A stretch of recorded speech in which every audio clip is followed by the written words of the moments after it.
All right, we are live today. Let me just double check the audio, make sure it's working. Today we got a deal in Kansas City. And the reason I'm bringing up Kansas City today is because I'm going to be having a contractor from KC who has a ton of experience renovating properties. And he also used to be a Section 8 home inspector himself. So this is going to be interesting. I'm going to have him come on the podcast on Thursday. So I'll probably release it next Monday after we record it and just kind of touch it up. So today we got a 5-bedroom, 2-bath property, 438 North Van Brunt Boulevard in Kansas City, 64123. Now, usually we're able to get the rents by first going to HUD FMR, right? Looking for fair market rents. But when I looked up the Housing Authority of Kansas City, Missouri, they already published their 2023 payment standards. So we're going to use these standards for today. They might have gone up or down a little bit for 2024, but today let's just use the 2023 standards to underwrite the property for now. Now, this is a 5-bedroom property. And the weird part is, so here's what you got to pay attention. For the past couple of days, we've been looking at properties in North Carolina. For the properties in North Carolina, they listed the fair market rents, and then they listed the contract rents, which were lower. The contract rent is the fair market rent less the utility allowances. Here, you can see that the Housing Authority of Kansas City, Missouri, has listed that the payment standard is higher than the fair market rent. This is very much likely due to the payment standard including utilities. So if you don't include utilities, I would probably use the fair market rent. Now, I don't know if this is a typo or this was the absolute max rent, but it looks like the max rent that you can charge for a 5-bedroom is $2,043. So just using the 1% rule, I kind of browse around North Kansas City and just Kansas City in general, looking for 4 or 5 bedrooms that were close to about $200,000. This was one house that I found that was $228. All right, cool. So let's go ahead and try to figure out how to analyze this deal specifically. Okay, so this property, let's first go ahead and get a quick street view. This looks like it's on a property, pretty quiet neighborhood. I don't really see a lot of trash or things. It looks like the lawns are pretty well kept, I want to say. I mean, I don't see terrible signs. I'm assuming someone's working on the house because there's cars on the lawn, but I don't know, these neighbors does not look that bad. So let's take a quick look and get a gauge of the condition of the property. Actually, here, you guys can probably see best over here, but just like look, browse like this, right? Let's see, I can show this. Whoops. Let's see, put this up there, put this up there, put this up there. This way we just keep the papers there on the side. All right. Carpet, very, very old school bathroom type of vibe. It's not like it's a bad home, but I would probably just rip out the carpet, to be honest with you. You can probably replace the stove, but the cabinets looks fine in the kitchen. So for the most part, you might be able to just paint the place and replace the carpet. This bathroom looks really low, right? It's almost like you got to be sitting down to take a shower here because it's at an angle. I'm not sure redo the plumbing, but just maybe add a shower over here and just replace the fixtures right there in the bathroom. This room looks pretty tall. This must be like a room in the attic. Overall, I mean, I don't see that many bad issues with this property, except it's a full cosmetic rehab. So assuming 2,224 square feet, I'm probably going to assume I need to repaint the whole place and redo flooring for the whole place. But I will probably leave it at that. I can probably get better and more accurate numbers for renovations for Kansas City once I get the contractor on our podcast. And if any of you have questions for the contractor, whatever you want to know, like please just DM me any questions that you might have for a contractor, because I remember when I started real estate and I was so afraid of not knowing how much things would cost and would I be getting ripped off by somebody? How do I know what the rough ranges are? Because every contractor, right, they're going to say it depends. But at some point, there must be a range, right? And an HVAC should only cost so much. A new electric panel should only cost so much. Could the wiring and stuff like that vary? Yeah, sure. But it should not vary that much. So we had the payment standards. And the next thing we want to do is we also want to go and grab the crime score. So I use topapp.com and I'm going to go to the neighborhood section right here. And using the neighborhood, I'm going to get the crime score. You can see right here that the crime score is 121. 121 is not ideal. Slightly above national average, but based on what I saw in that street view, it didn't look that bad. So I'm going to assume everything's okay. So the next thing I want to do is get the market rents, because look, we had the fair market rents and we saw that the payment standard was $2,043. However, don't forget, there's still the rent reasonableness test. So you might be thinking like, okay, for 25 units within a 10-mile radius, 5-bedroom properties are $1,689. But this also tells me that there is significant amount of, or lack of supply thereof, because you had to go 10 miles just to get 25 units every 5 bedrooms. So that this might be really good for a large family that's struggling to get a home with enough bedrooms for their family size, however large that may be. So that might allow you to get a better, higher quality tenant pool that's applying to your homes, because they might be on the lookout for a larger home, especially if they're currently living in a 3-bedroom home and every kid has their own bunk bed in the room, and when they might want every kid to have their own room, right? That's just the reality and what you might typically want as a parent. So this 1689 number is going to be really important. So I'm going to write this down in our rent. So 1689, and that was a 10-mile radius. The reason I'm writing down all these numbers is because my partners already know how I analyze deals. So this just allows me to do all the prep work so that they know exactly what it is. So this is payment standard 5-bed, KC, Missouri. Just because there's a Kansas City in the Kansas side too, right? You want to be careful. 2043, just double check that. 2043, correct. So I might underwrite this property using around $1,700, $1,800 just to kind of be right in the middle between the payment standard and the contract rent. Because I'm going to say, hey, I'm renovating the property. It's going to be nicer. So I'm going to be slightly above that, but I'm not going to exceed the 1689 by that much. And I'll probably have to look for some comps in the area once I figure out whether this is even close to being a deal, right?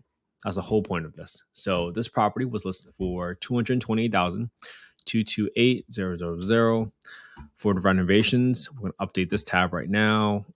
Delete the 30,000 because that's what we had yesterday. We added an additional bedroom, so we made a small edit. So for this property, I have $1,500 set aside just for any roof repairs that I can't see. I got $5 for maintaining the landscape and exterior while we're renovating the property. I put in 2,224 square feet at $3 a square foot to paint the entire home. And now I'm going to assume I need to replace the entire flooring for the entire property at $8 a square foot, which brings it to roughly around 18 grand. Pretty big home, right? So that's not too far-fetched. But I'm going to get more accurate numbers once I talk to the contractor, once I bring him onto the podcast. Now, we saw that at least one bathroom needs a full remodel. And then I'm going to assume for the other bathroom, I just need to replace one of the toilets and stuff like that. Let's see if I can find the 2 bathrooms again. Did I find the C2 bathrooms? Did I only see one bathroom in the photos? That's one.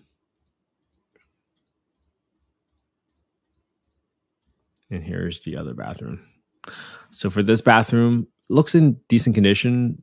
Could I replace the towel? Yeah, sure. Could I put in a new vanity? Yeah, let me do that. One vanity vanity countertop, one vanity mirror, a new sink, a new toilet. Cool. I think we're good there for the most part.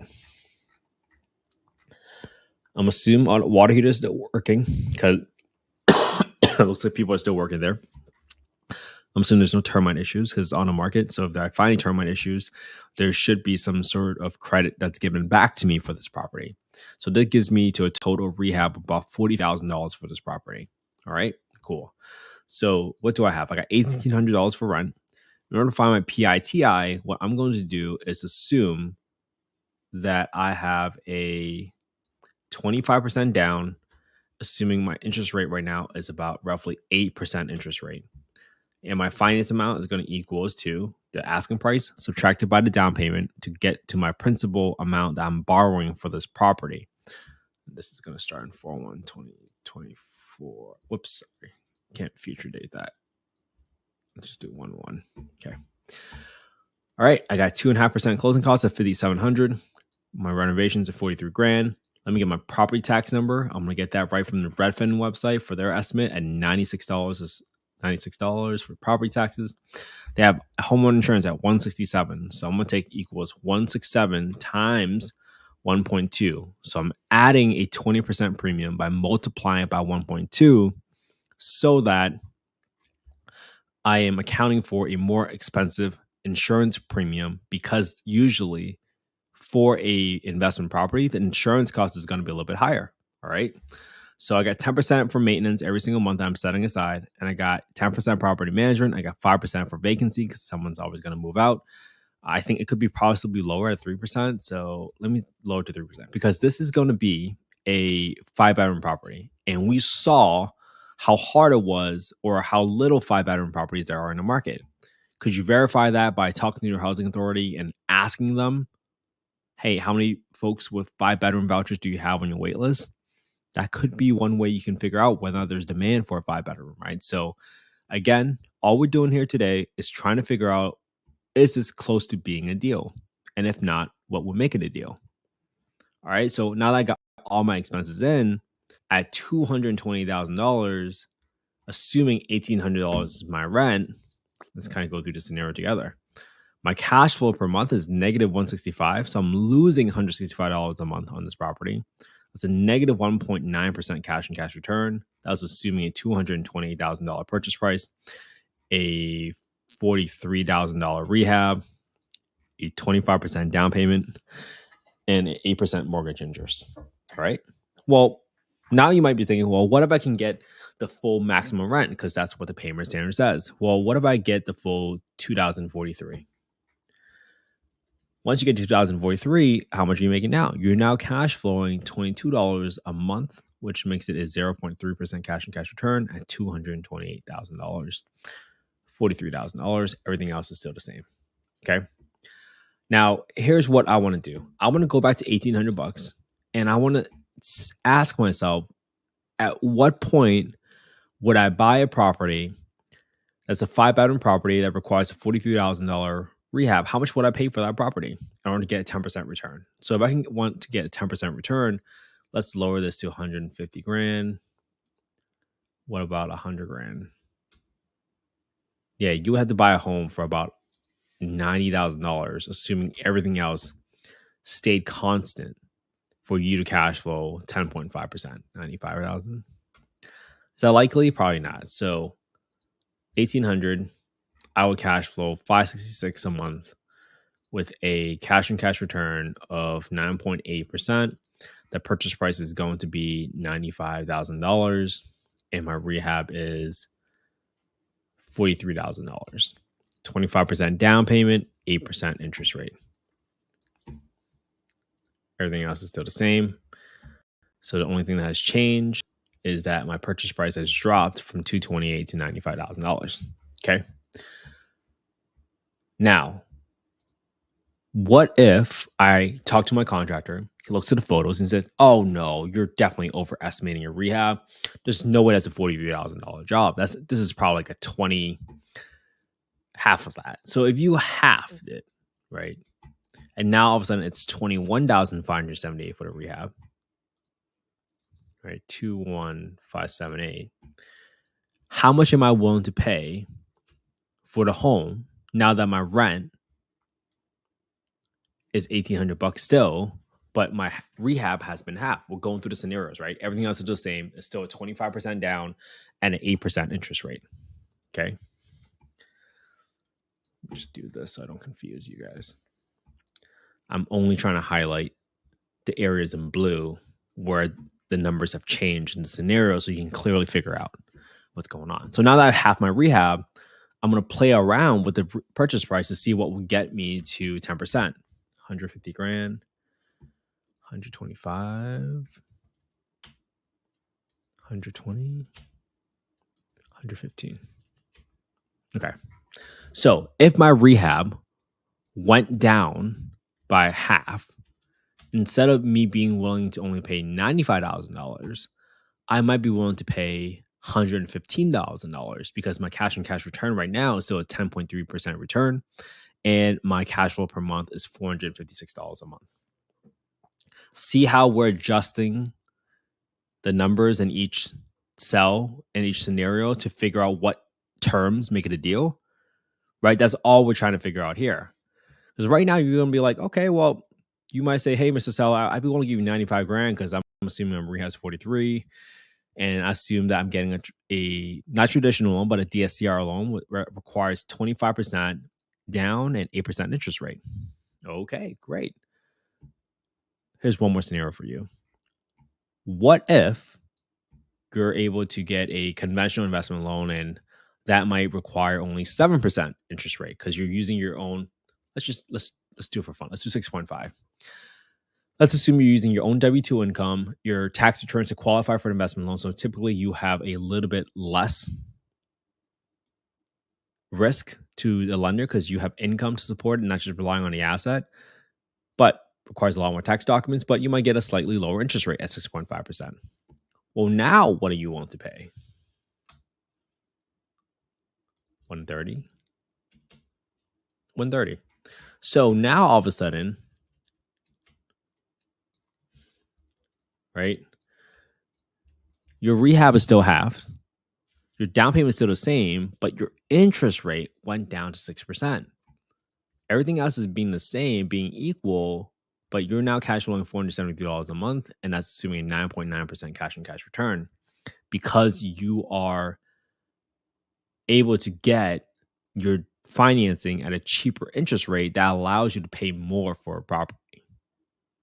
Right. So see how you determine your buy boxes based on environment. Not only do you figure out like, okay, this is my current price, assuming worst case scenario, 25% down, 8% interest rate.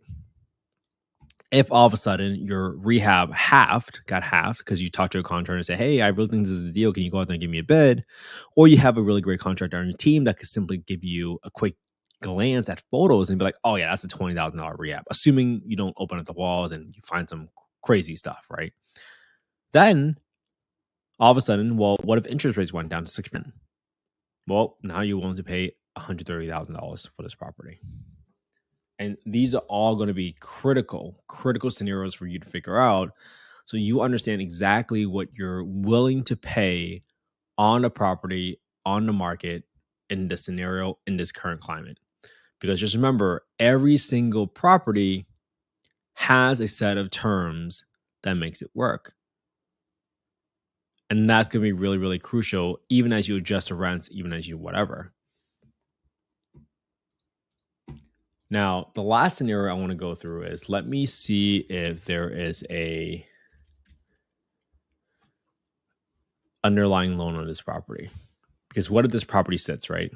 And you're probably wondering like, hey, can I acquire it through creative finance, which is subject to financing? If there is a underlying loan, usually it will show up right here on PropStream in mortgage and transaction history. This looks like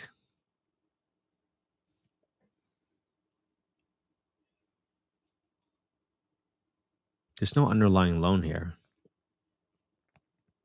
So either they took a loan, they quick claim deed it, so they transferred it internally without any sort of thing. I don't see any loans out here.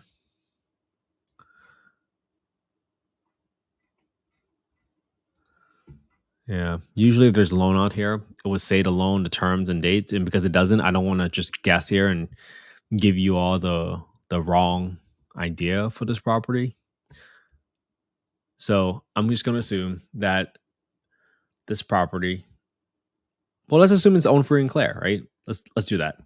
Let's assume it's owned free and clear, and you want to talk to the seller and say, "Hey, I'm willing to give you the price that you're looking for if you can give me the terms I'm looking for." Great. Okay.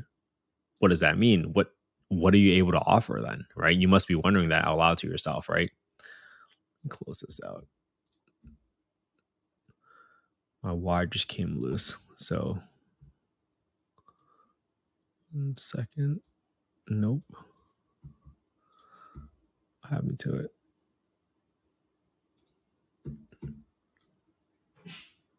One second.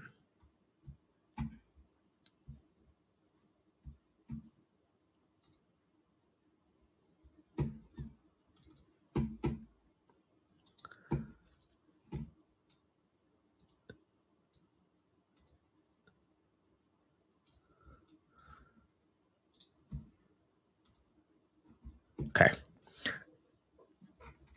220,000.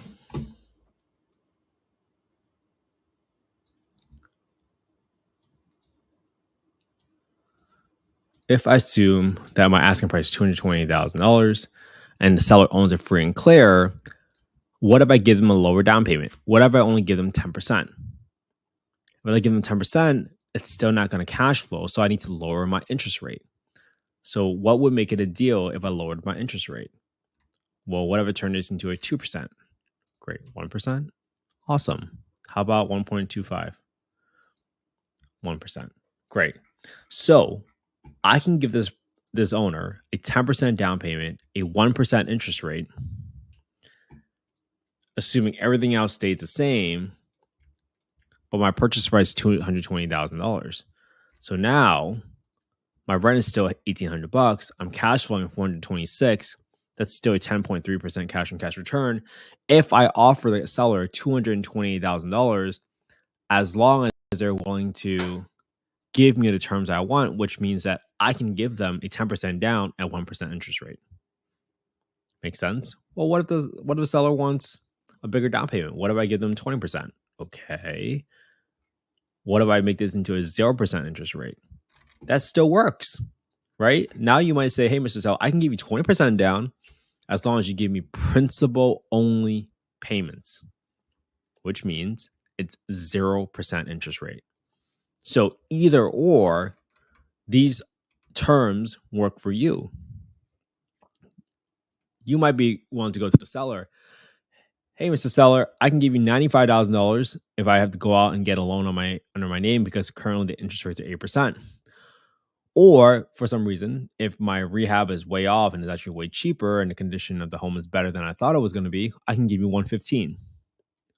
Or Mr. Seller, you can become the bank and I'd be willing to give you $220,000 as long as you finance the property to me. Assuming you own everything free and clear, I can give you 10% down for 1% interest rate, or I can give you 20% down for principal only payments, which also is equivalent to 0% interest rate.